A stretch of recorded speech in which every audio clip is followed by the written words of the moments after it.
Hello, everyone, and welcome back. This is our very last presentation for the semester, and this one is on multiple linear regression. So let's just get started. Uh, no admin things in this video. All admin items will be posted on Elms.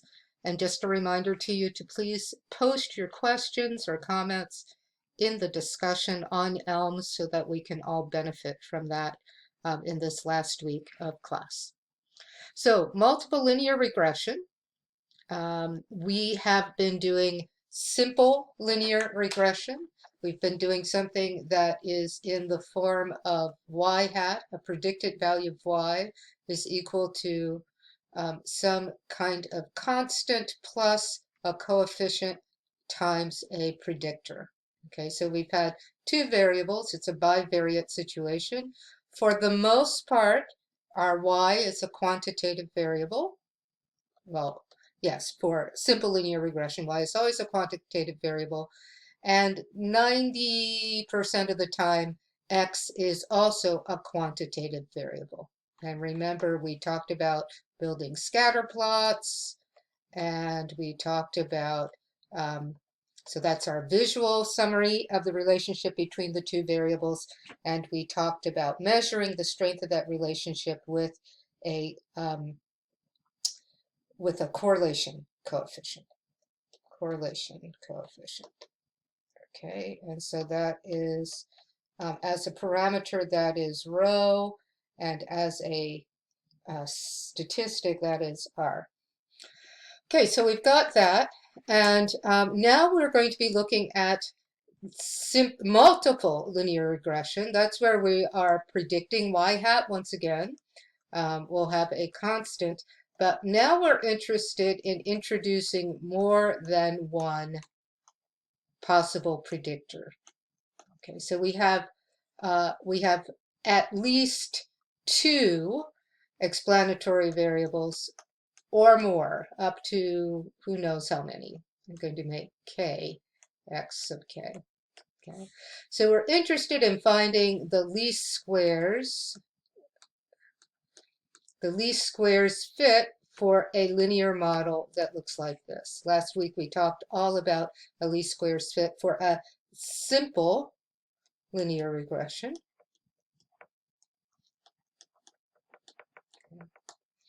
Here our predictors x sub I can be either quantitative or categorical. We'll see an example of both. It's actually technically possible to have a categorical variable here, but it's just not usually done in that way. So here we've got a quantitative variable that's being predicted, and we have a series of predictors, at least two predictors, possibly more. Typically, they are quantitative or a combination of categorical or quantitative. So we're going to start with this example. We have a situation, we have some data on books where we've got the weight of a book, we've got the volume of the book, and we've got whether the book is a hardcover or a paperback. Notice that weight is quantitative, that volume is also quantitative, and that cover, the type of cover, is a categorical variable. Okay, and it's a binomial categorical variable. Binomial meaning there's only two choices, right? Either it's hardcover or paperback. It's actually possible to work in linear regressions with categorical variables that are more than two categories, but that is beyond the scope of our course. Okay, so we're going to be looking at building a model using linear regression related to this. So here we've got we're looking at a simple linear regression. So here's a simple linear regression model that predicts weight based on volume. And it has an R squared of 80%, and you know from last week's video that an R squared of 80% is really, really great.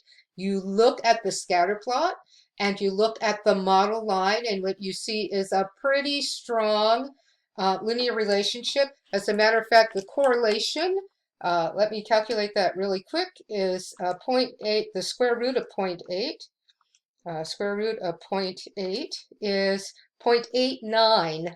0.8944 is the correlation coefficient. 0.8944. So this is a very nice linear model. Notice that the scatter around the model is pretty even. So we've got good volume, excuse me, good variance, good even constant variance. So this is a pretty good model. It's a very strong model, actually, with r squared is equal to 80. So we're looking at this question. Which of the below is correct about this relationship between weight, which is a quantitative variable, that is the response, the output, and volume, which is our predictor, a quantitative predictor. It says weights of 80% of the books can be predicted accurately using this model.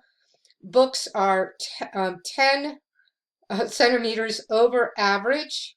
That are 10 centimeters over average are expected to weigh 7 grams over average. Okay, I think that's supposed to be related to that.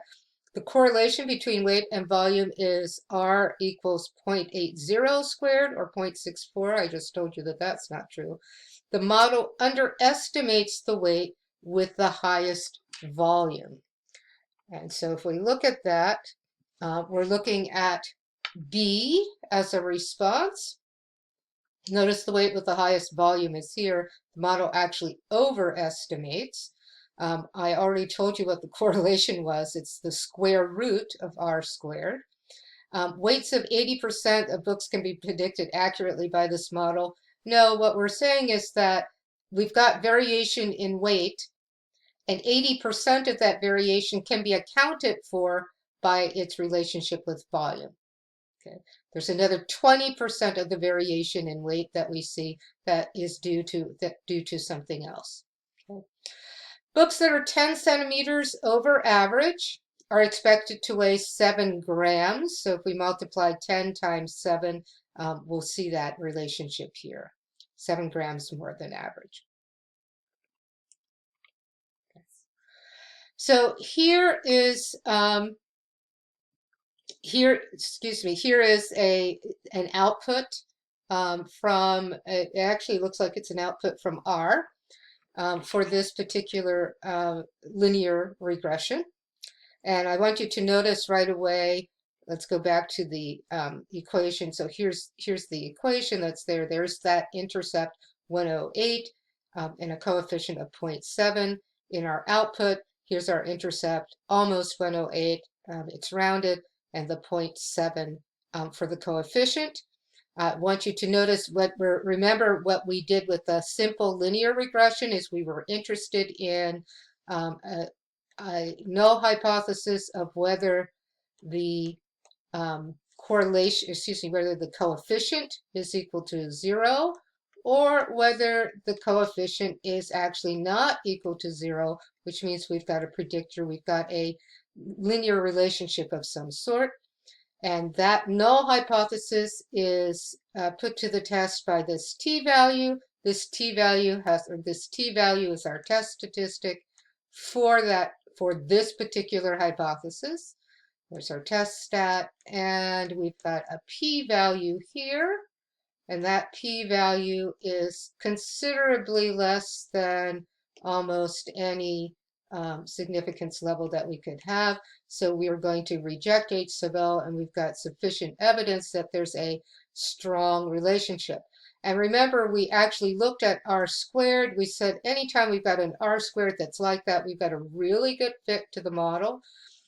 We have this F statistic that I didn't talk about an awful lot, but that F statistic is related to an analysis of variance. When we're talking about regressions, whether they're linear or multiple, we want to know how much of the variance is due to the model. How much of the variance is due to the model, that's the tabletop, as opposed to the natural variation within the variables themselves.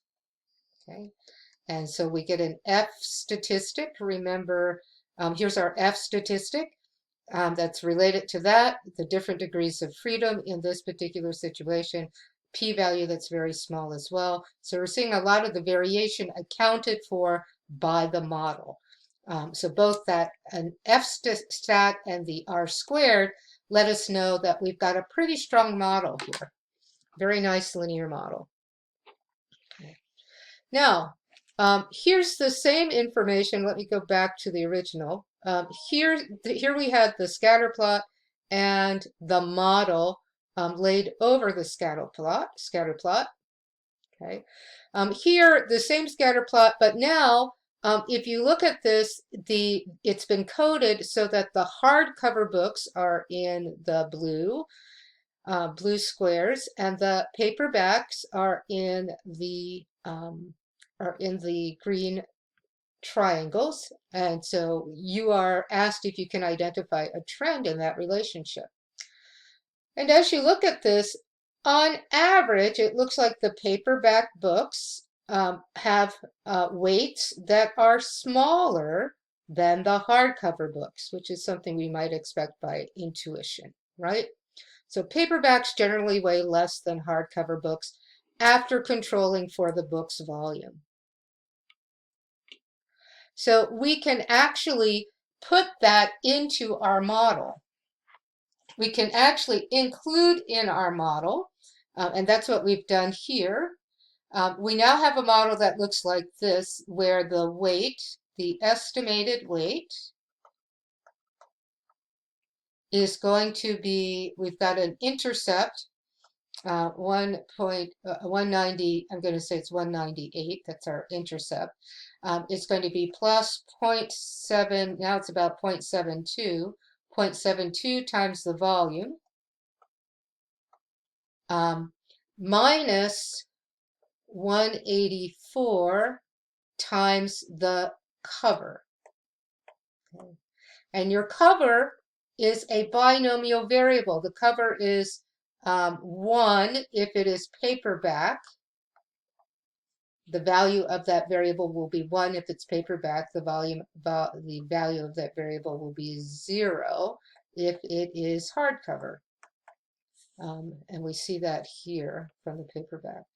Notice that both volume and the cover variable, their coefficients are significant. And what you see, the R squared, the multiple R squared has increased to 0.92. We had it before at 0.80. This is really nice. R squared, and adjusted R squared, which is what we're going to look at more, is at 0.91. Either way, this is considerably higher than the previous R squared that we had, of 0.8. So this is a much better fit. By adding in this particular, in this case, a categorical variable, we get a much better estimator of the weight. Okay. It says, based on the regression output below, which level of cover is the reference level? So our reference level, we said, excuse me, our reference level, we're going to call the reference level is what would be the neutral value. The neutral value is the value where the variable is equal to 0. So our reference is hardcover, and based on the hardcover, if we have a paperback, that means that the paperback, the weight of the paperback is going to be 184 grams on average, 184 grams less than the hardcover, which is the reference. The reason why we know that paperback is not the reference is because of that, because it says so in the output. We weren't given any further information before.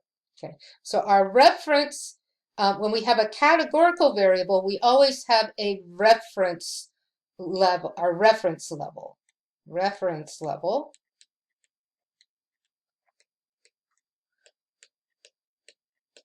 for categorical variables. And that reference level is whatever is the zero or the neutral point. All right, so which of the following correctly describes the roles of variables in this regression model? I kind of told you this previously, but let's look at this. In this particular model, we're being asked what is our response, what is our explanatory. Okay, we right away can take out C because the response clearly is not volume, right? Here's our volume is one of the explanatory variables, okay? So we're either doing A, B, or D. Response is weight. Explanatory, we've got volume. And then we have this thing right here. And our options are either paperback, hardback, or cover type. And hopefully, as you're looking at this, you're saying that cover type is the actual explanatory variable. Paperback and hardcover are values of the cover type, right? They're the levels of the cover type if we're thinking in terms of R. Okay, so we've got a weight as a response, and we've got two explanatory variables, the volume and the cover type. And so here it is written once again, now nicely written for us on the slide. That's our linear model. When we have a hardback book, we plug in 0 for cover, and basically that means that that term drops away, and this would be the model for weight. When we have a paperback book, we plug in 1 for the cover, and notice what that does. What that does is it changes the intercept. It doesn't change the slope at all. Both of these have the same slope, but what this is called a dummy variable because it's for the it's not because categorical variables are dumb.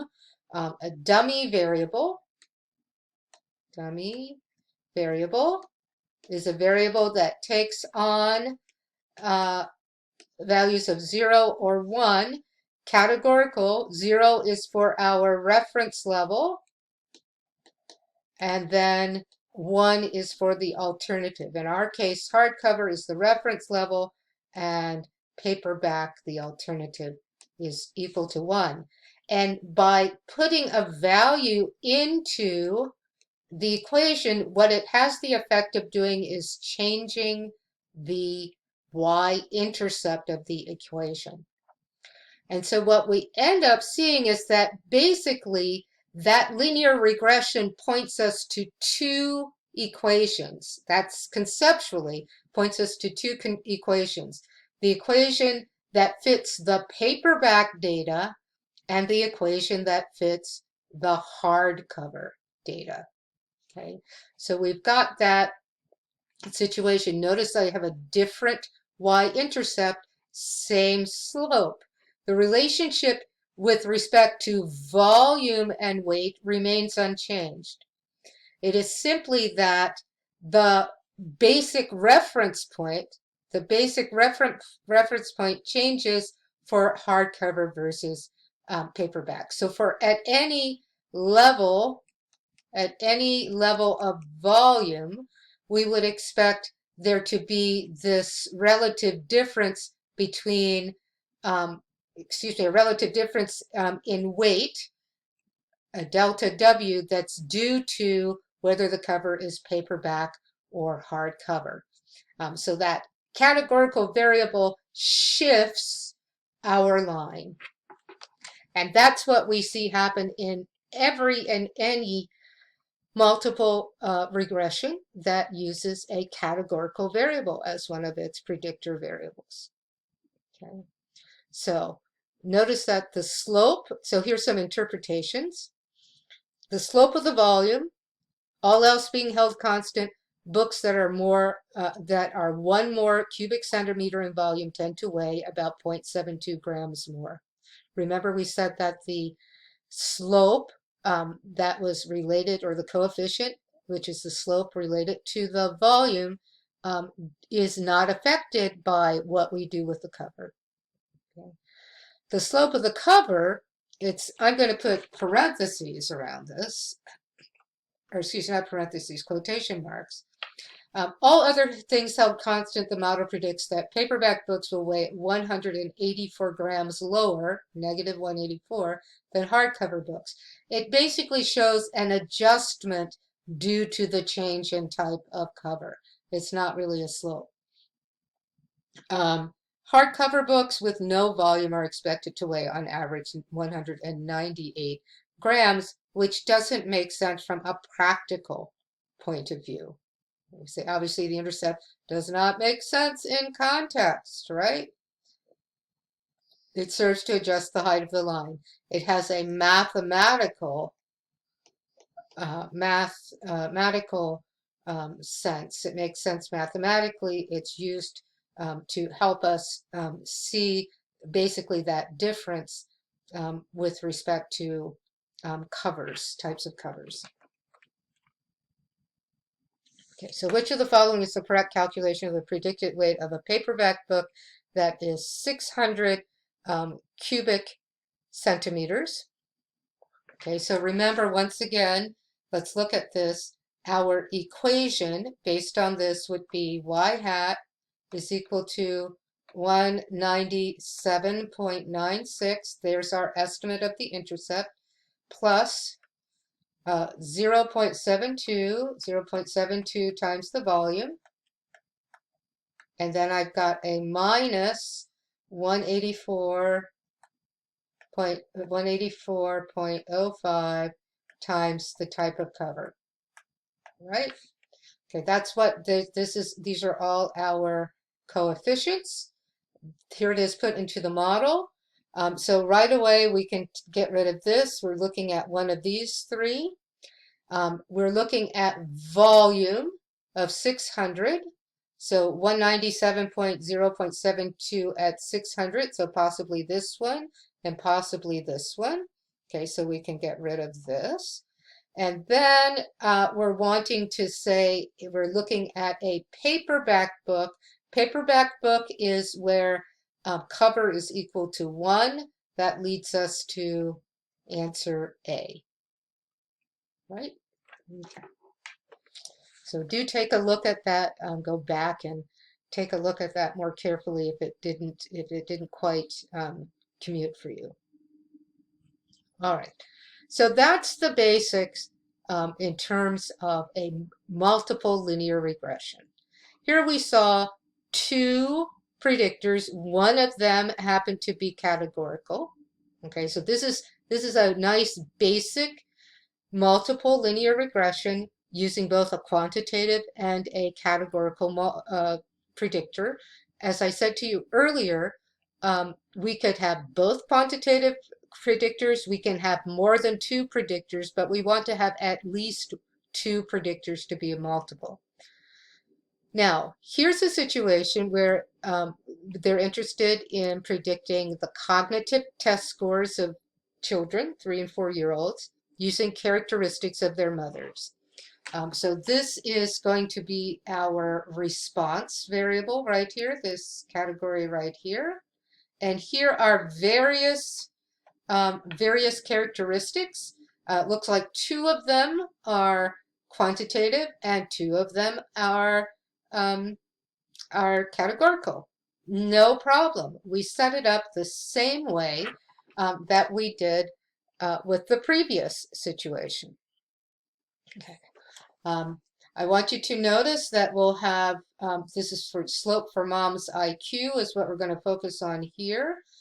Let me write what this says is the model. Remember, we are predicting the kid's score. So this output says that a prediction of the kid's score, that's the value that we are predicting, that's the response, is going to be equal to 19.59. We're going to be focused on this column. That's my intercept. I've got a plus 5.09 times whether the mother goes to high school. I'm going to just put HS for mom, plus 0.56 times the mom's IQ. Looks like I still have a plus 2.54, whether mom works, and plus 0.22 times the mom's age. I want you to notice that high school is a categorical variable and mom working is a categorical variable. If this says high school, yes, that's going to be equal to 1. That means that no will equal 0. So no high school is the reference point. And what this is saying, or excuse me, let me come back to that because the slide will ask us to come back to it in a moment. Mom working here is, yes, is going to be equal to 1. Mom not working is going to be equal to 0. So that's our interpretation of the information here. I want you to notice also, we're looking at, as we look at this, there are t-values. Here's the p-value for each of these elements. And I want you to notice mom's age is not a significant predictor here. And neither is mom working based on the information that we see here. All right, now let's go back to the question that's actually being asked in this slide. What is the correct interpretation of the slope for mom's IQ? You think about it a moment. Okay, so what's that interpretation? Important, all else held constant, kids with mother's IQs, if the IQ changes by 1 point, that's our thing, then we expect the output, which is the score, on average to increase by 0.56 points, right? Remember, a unit change in the predictor or explanatory variable will yield this much change in the response variable. Okay. Correct interpretation for the intercept. So think about that. The intercept is always saying on average, right? Okay. Okay. So on average, basically it's saying if you've got 0 values in all of these on average, then the kid would have a score of 19.59. That is written out here, and obviously the intercept doesn't make sense in this context. Okay. Correct interpretation of mom work. Okay, so here's mom work. It is a categorical variable.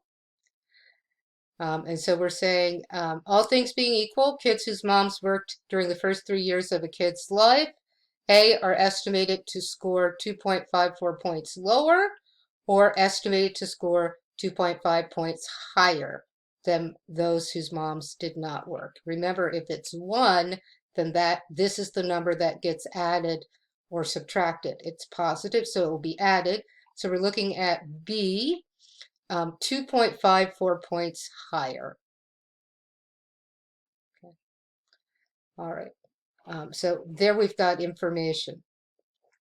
In real life, looking at this model, and we'll talk about this as we do the demo, looking at those values, we would try to adjust the model. One of the things that's not shown here are the R-squared, but seeing this, we would probably take out that factor, especially the mom's age, to try to improve our model because we're not seeing significance in the predictors.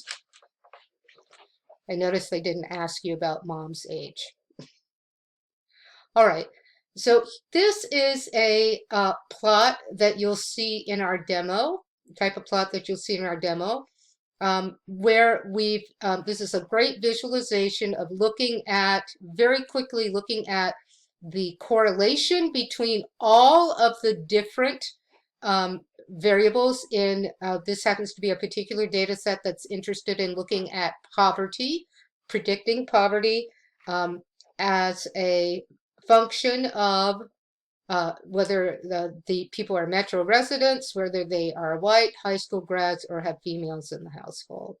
And what you see here is basically a scatter plot between each of the variables. This scatter plot represents the relationship between metro residents and poverty. I think this is measured in percentage.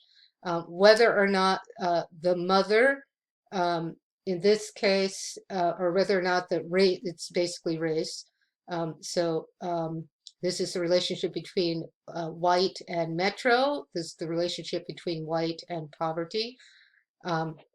Here, whether somebody's high school grad or not, relationship between high school grad and white. This is high school grad and metro. This is high school grad and poverty. And then female in the household. I've got female related to high school grad. This scatter plot is female and white. This is female and metro.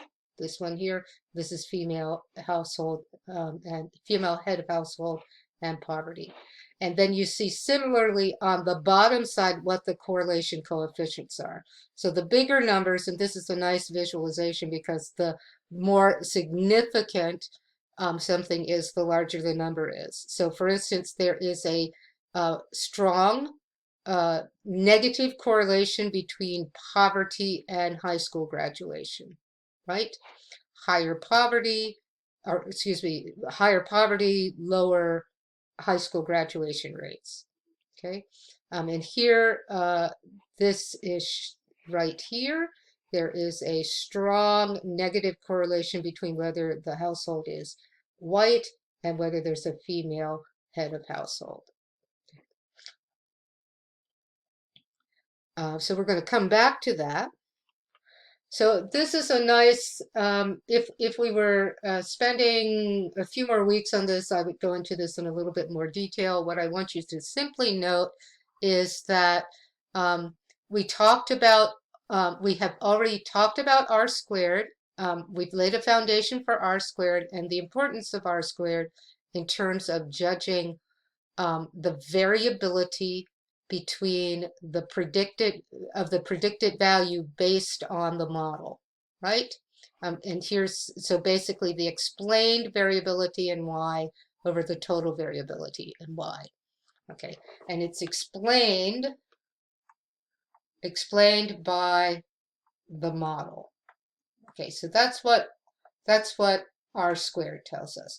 And notice that ANOVA is the analysis of variance that we can perform on a multiple linear regression, simple linear regression.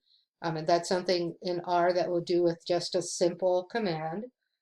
Is also a way for us to calculate and measure the explained variability versus the total variability. So these are the two things that we count on to look at how well does our model fit. How well does the model predict? Fit. How well does the model fit, i.e. predict the output, predict Y.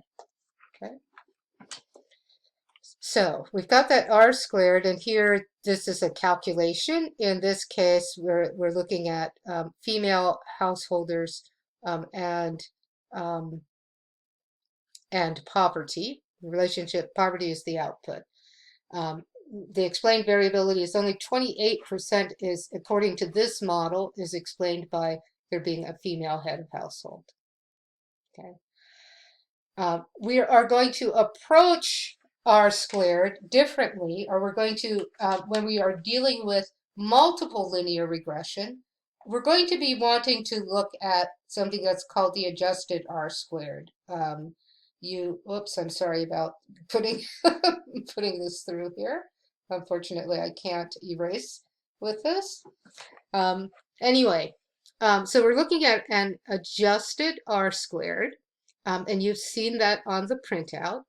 And the reason why we do that is because, I mean, there's some information here, but I'll tell you a real simple reason why we make an adjustment to R squared is that if you load up your model with tons and tons of variables, it's always going to increase R squared, even if those variables are not necessarily, um, even if they aren't statistically significant predictors. And that's just a mathematical property. So we need to adjust R squared. Once we go beyond one predictor, we need to adjust R squared. Okay. And so here they're adding a few more predictors in. They're doing an analysis of the variance here. Okay. Okay, and this in this case, adding the adding this particular predictor didn't change the R squared value at all. Okay, and that's because white and female are highly correlated with each other. Those two predictors that we put in here, they're highly coordinated with each other, highly correlated with each other. When we see that they're highly correlated with each other, whoops, I'm sorry, I'm going the wrong direction. Okay. Two predictor variables are said to be collinear when they are correlated. And this collinearity complicates model estimation. As a matter of fact, if we have two variables that are collinear, that means that they are collinear. Let's just make sure that we've got that. Collinear means that they are correlated with each other. Okay, correlated explanatory variables, okay, or predictors. Explanatory variables and predictors are the same thing when we're talking about, excuse me, regressions. Okay. If they're collinear, they're not independent. Okay. If they're collinear, they are not independent. Okay. They're not independent, then we have a little problem. So we want to avoid collinearity. Avoid collinearity. Collinearity. Okay, so we want to avoid that. And so that means in our models, we're going to avoid putting in two things that are basically the same or point to the same thing because of their collinearity. Okay. So we don't like adding predictors that are associated with each other. Okay, instead we prefer the simplest best model, which is a parsimonious model. Okay, sometimes people throw everything in and then don't reduce it. Good modeling technique says we can throw everything in, but then we want to reduce it to the simplest best model that we possibly can have. We want to throw out things that are collinear, that are in some way related to each other because they're not independent, and we can't, at least at this level, at this level of our understanding of statistics, we're not accounting for the interactions between some of those variables. Okay. All right. So as it says here, when any variable is added, the model R squared increases. But what we want to do is we want to find a way to take that into account. Even if we get rid of the collinear variables, we still need to adjust R squared. Here's some of the mathematical calculations for it. What I want you to remember is that we want to look at, and this, I apologize, this slide is not very good at representing that, but in our demo, I'll show you what I mean a little bit better. Okay, but we want to use adjusted R squared for multiple regression. Okay, so adjusted R squared for multiple regression to avoid issues of R squared increasing by simply adding by adding variables, even if they're not collinear.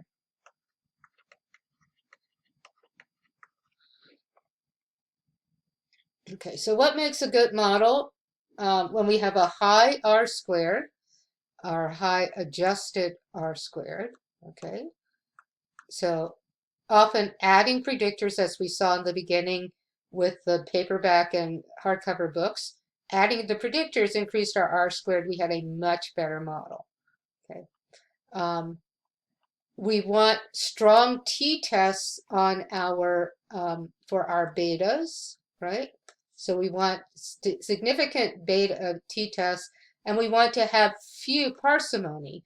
We want to have few predictors. We want to be able to get the best model with the least number of predictors. And so often we have to have a trade-off in how we make that work. And that's one of the things that we'll be looking at as we do our demo today. Okay. So choosing a model is as much an art as a science. Statisticians won't always agree on the best model, but you'll want to be able to defend the model that you do have on the basis of fit, on the basis of strong, significant estimators for the coefficients, so very tiny p-values and few predictors. So there's a balancing act that goes on there. So when we select predictors for multiple regression, we want to balance those p-values for the individual betas, the overall significance of the analysis of variance, and we want to get as high an adjusted R squared as we can. Okay. We need to consider potential relationships between explanatory variables. That's our collinearity. Okay. And so if we've got collinear variables, we usually want to only use one to try to avoid those amplification effects. And then we can add in categorical variables using yes or no, using basically dummy variables of 0 and 1. Okay. And this we didn't get into a lot here, but as you get more sophisticated in your modeling, you want to account for confounding variables by actually adding them into your model, okay, so that you can take them into effect. So we built a model, just as we did with simple linear regression. We want to make sure, we want to do some diagnostics and checking the conditions. I want you to notice that for our regression, we usually do the diagnostics after we have the model because we need to check the residuals, right? Can't do the residuals unless you've got the model. Okay, so we do the model. Here is our basic equation that we are optimizing. We're basically finding the least squares. We're minimizing the residuals, the square of the residuals. Same thing as in our simple linear equation. Same basic sets of conditions where we're looking at line, linear, independent, linear. Each variable, each predictor, unless it's categorical, is hopefully has some kind of linear relationship to the outcome. We have an independent, our residuals are independent. We have nearly normal residuals. And notice that just like with all of our other inferences, if we've got super large data sets, this is not as important. And we want to have pretty constant equal variability for our residuals. Okay. So once again, we use this residual analysis. We look at the residuals of the the predictors on the we use residuals instead of predictors on the y-axis, so we can still check for linearity without worrying about other possible variations. This is an example that I'm not using, where they were looking at professors' evaluations and the predictors for that, whether people gave a high beauty rating, what was the age of the professor, and so on and so forth. If you look at this, this is a nice, pretty nice scatter above and below. For both of these, there's no distinct pattern. We're not seeing any fanning or funneling. We don't see any arching. So this appears to, our linearity appears, and also pretty constant variability overall appears to be satisfied here. Okay. Independent scatter plots versus order of data collection, residuals. We've I'm actually seeing some slight patterning in here, but it's not pronounced. Okay. So checking for independent residuals allows us to directly check for independent observations. Okay, if observations and residuals are independent, we would not expect to see an increasing or decreasing trend in the scatter plot of the residuals. And this condition is often violated when we have time series data. Remember, I talked to you about that briefly in the prior thing. So if we're not doing and we are not doing time series for our analysis in our unit projects because there are different techniques to ensure the accuracy and the validity of the analysis. It's just not something that we're going to be covering here in this short week. But just put that under your hat and to look it up. Once again, going back to this, we're not seeing any super distinct pattern. There's no ultra trend. Down here, I'm a little bit concerned about how sparse it is in here, but I think overall it's okay. And then nearly normal residuals, and right away you look at this and there's a pronounced skew. No, it's not nearly normal. Equal or constant variability. Here, the residuals versus fitted, it kind of looks okay. The absolute value, where everything is above 0, we've got some outlier action. I've got a cluster down here as well. Things are a little bit low here. It's not a super pattern, but it's something that we might want to look out for. All right. So when we did simple linear regression, we checked the constant variance condition using a plot of residuals versus x.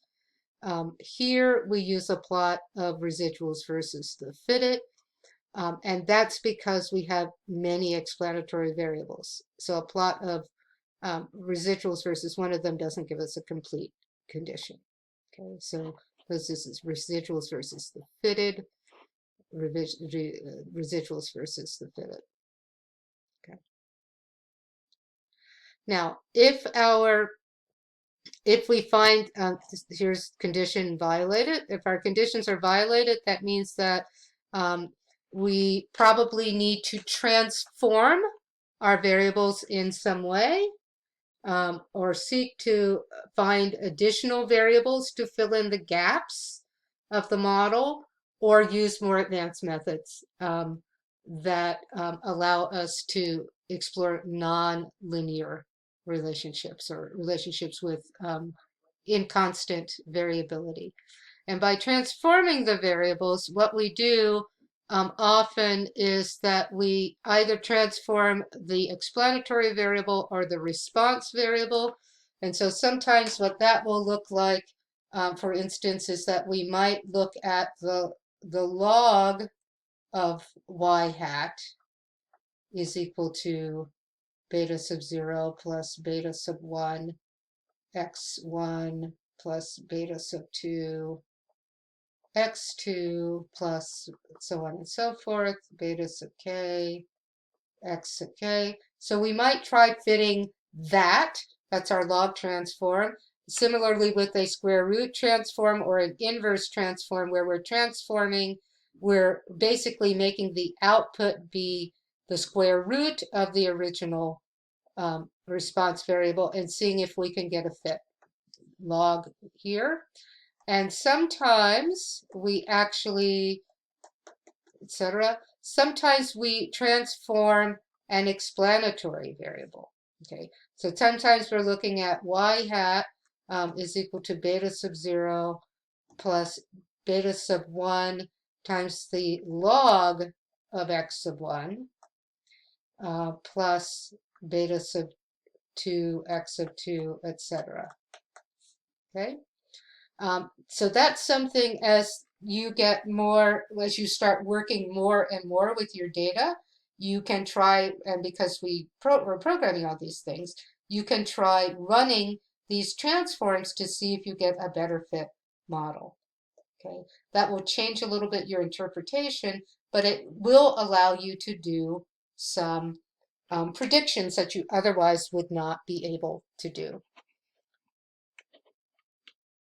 with our transformations.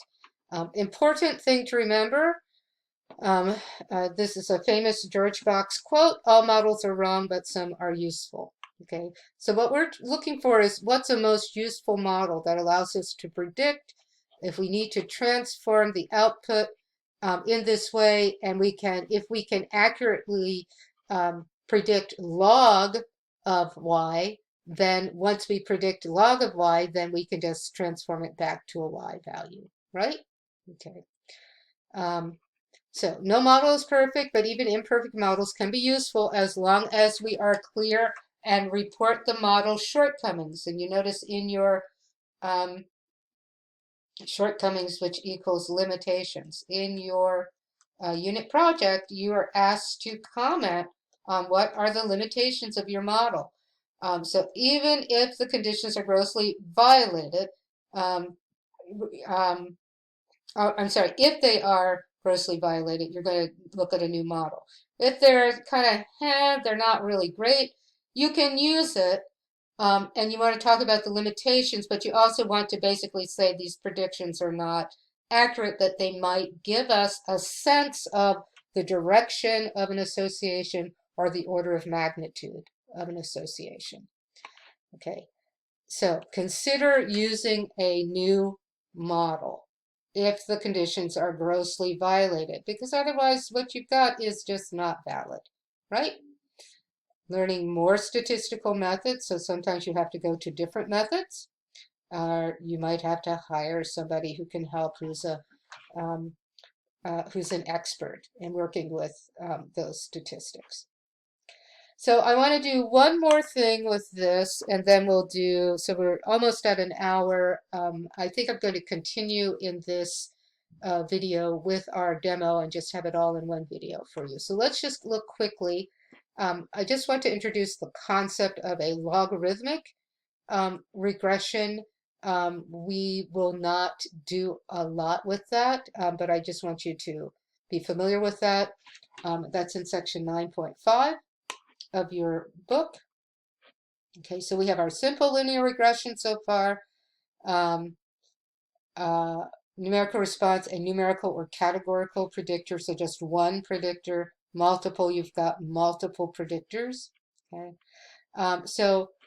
we can look at something that's called a generalized linear model. Okay, there are many types of generalized linear models. We were talking about so simple linear, multiple linear are types of general linear models. A logistic regression is another type of model.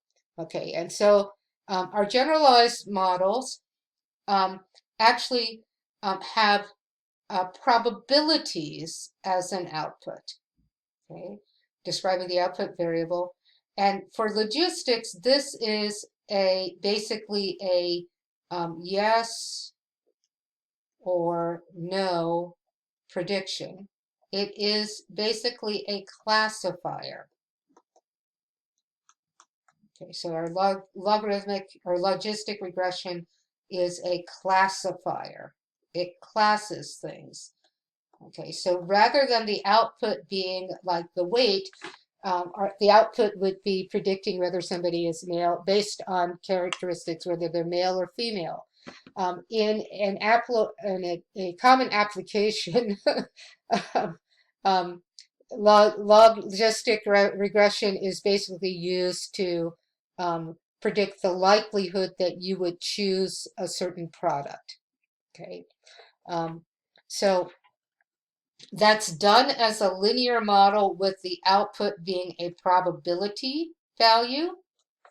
Once again, I'm not going to get into tons and tons of detail here, but I just want you to understand when we talk about logistic regression, the output is a binary categorical variable. It's a classifier. It classifies into a yes, will they buy, will they not buy? Will they buy or not? What's the likelihood of them buying or not? Okay. Um, and so there's something called a logic function that links the outcome.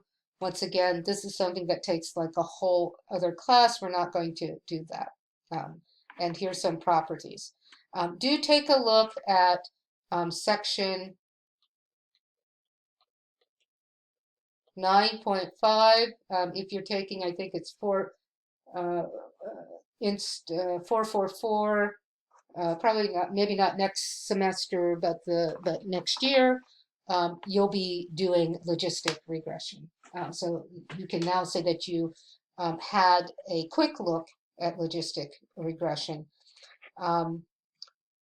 This is an example where logistic regression is used to predict whether the subject has lung cancer or not. Okay? And there's a certain way that we use this. Okay, so I'm actually going to skim through this because it takes us through things that are just a little bit more complicated than the time we have to explain. Excuse me. For the purposes of your final exam, I want you to just be aware that logistic regression is a classification technique where the output is yes or no, or classifying into two categories. So with that, let's take about 15 minutes, I think, to go through this demo, and then we will be done. So you'll find this demo under the module for weeks 14, 15.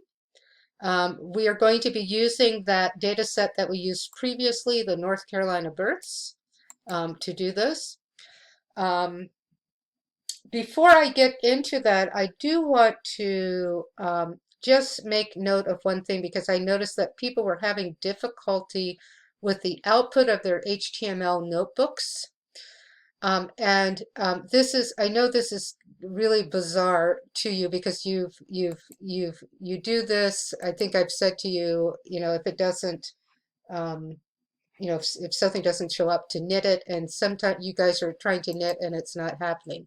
But what's very interesting is that if you've got a file in RStudio, and I'm going to create a new file that's an R notebook as opposed to R Markdown. So what we're working with is an R notebook. That's the format that we have for your template. Okay, and this should look familiar to you. You should be seeing this. Okay, it turns out that when you have created and saved an R notebook, there is automatically a file that is created that is an HTML file. And let me just quickly show that to you in my file folder.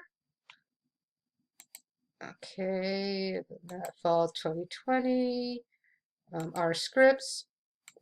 Okay, I have not knit this, but what I want you to notice is that what I have right now are a series of files that are automatically created, that are HTML files, that are the output of this notebook. And they are, hang tight a moment. Okay, I want you to notice, I'm working actually off of this file, this R Markdown file, which is set up as a notebook. It is automatically creating, without me knitting at all, this .nb.html file. Okay, so whatever your working directory is for the RMD file, you will automatically, when you're done and you have run all of the chunks, that's the important thing, you have to run all the chunks, it will automatically create this notebook HTML file, and that's the file that you need to upload. You do not need to knit to get there. Okay. Anyway, so important addition. All right. So as you start this out, I'd like you to go ahead and to load in your libraries. Obviously, I've got things loaded in because I've already been doing this. The new package is ggalley. So you'll want to install that package. You should have the other packages already installed, so you just want to load in the libraries for them.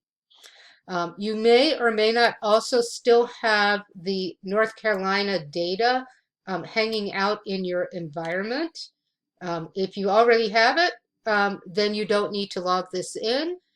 If you don't have NC, that North Carolina births data in your environment, then go ahead and run the chunk here with lines 20 and 21. Okay. And then let's remind ourselves of what is in the data. We'll look at the dimensions of the data set. Of course, we saw it over here in the environment as well. Remember, when you run several things, the output then sort of comes in to different pieces. So my dimensions are 1,000 observations, 13 variables. The names, here are the names of all my variables that are here. Here is a structure, the output of a structure command, okay, showing me the names of my variables, whether they are numeric or factor variables, several factor variables, several numeric variables. I asked to see the head of the data. Okay, so this is what the head of my data looks like. Very nice situation. So I can see how things are coded at the head of the data, and here is the tail of my data. So this is what the last few things look like. And so when you look at the head and tail, it's always nice to look at the head and tail because they show you exactly what's going on. It also shows me, I see right away that I've got some missing data in some places as well. And because I'm going to be working with the entire data set, that will be something that is important to us, as we'll see as we move on. Okay, so I've taken a look at my data, refreshed my memory as to what is here. We're going to be working with the variable weight. Okay, so we'll be working with the variable weight as our response variable. Let's just take a look at the distribution of that variable, should be variable weight. I changed the data set that I was working on. Hold on. Where did that go? Variable weight. Okay, so it's line 32. All right, so in basic R, I've got the code for you here. There's this nice little summary stats package command in the psych package, which we've used every once in a while, so I'm going to use that, and I'm going to do my plotting in ggplot. You've got the code to just do that in basic R. I want to see a summary of my response variable, and I want a box plot and a histogram, just because that is a quantitative variable, and so I do want to see what that looks like, see what I'm working with. Oh, I'm sorry. You know what? Looks like I do need to run my libraries here. I think I went out of this before I set it up again. Okay. Yes. So now so describe is in that psych package. Okay. So if something like that happens to you, just go back and run your libraries. It means it's not there. All right, so let's see the output of describe. This is just a nice, simple thing. It's telling me that one variable that I'm looking at is weight. There's 1,000 of them. Here's the mean value of weight, the standard deviation, the median. This is the mean if I trim off the outliers, and this does have some outliers at the bottom. Notice that the mean is slightly higher than the mean if I include the outliers. Okay. The graphing that I have, you might remember this from the last time we used this data set. Here's my box plot where my median is here and my mean's here. I've got all these little teeny, like these tons of outliers here. And we've got, with the histogram, we see that skew differently as well. We've got that skew on the lower end and there's a couple up here on the upper end as well. All right, so this is not really normally distributed. It's got that left skew. That's our response variable. Okay, so we see that. So we're interested, as it says here in line 52, we want to create a model for predicting weight. So one of the things we're going to do first is we want to see what other variables in the data set might have a linear relationship with weight. And one of the ways we can do that is to look at the correlation between the variables in the data set. Correlation only works with variables that are numeric. And we saw up here somewhere when we were looking at the details of the data set. It looks like I closed it again. Sorry about that. When we were looking at the details of the data set, we saw that there were quite a few factor variables in there. Okay. So we could go in and let's do this. Okay, so we've got quite a few factor variables in here. We could go in and just try to pick out the names of the numeric variables. But what we could do is also just use the subsetting features of R. So we're going to use an sapply command here to take a look and see which of the columns are numeric in our data set. And so this is, when I apply this command, it's a logical command. So it's going to tell me if it's numeric, it'll say it's true. If the variable is not numeric, it'll say false. And so you see here which of the variables are numeric, the ones that are marked true, and which ones are not. And so we're going to use that to subset our data. Okay, so what I'm going to do is I'm going to take a correlation of the columns. I'm going to select the columns that are numeric. I'm going to, instead of naming what the variables are or naming what the numbers are, I'm going to use this construction. I want the n values, or I want the data set values, any row, but I want to specify only the columns that are numeric, where there's a numeric value. So this will give me, I'm storing in result in RES correlations of all variables that are numeric, all columns that are numeric, and then I'm rounding, excuse me, I'm rounding those results. Actually, I don't need this other res here, sorry. I'm rounding the results to 2 decimal places. So it'll print out a matrix for me. Okay. So here we go. And right away we see we've got a problem. And that problem is, oh, it did fine on the diagonal, but it's not returning many values here. It's giving me lots of NAs. So that's telling me I've got some missing values somewhere. And rather than combing through to find exactly where they are, let's just use only the information where there's complete cases, because we want to use the entire data set as possible predictors for weight, right? So we want to use all the variables eventually. With correlation, I can only correlate a quantitative variable. So I'm only running correlations on my quantitative variables. So let's subset NC, and I'm just going to take the complete cases. The rows, this is the row designator, complete cases, comma, any column. And so I'm going to store that in NC complete. Okay, so I've created a new column. Now I'm going to rerun my command to do the correlation with the completed data, with the complete cases. The code, this is the code to do it as I did it before. I personally hate subsetting.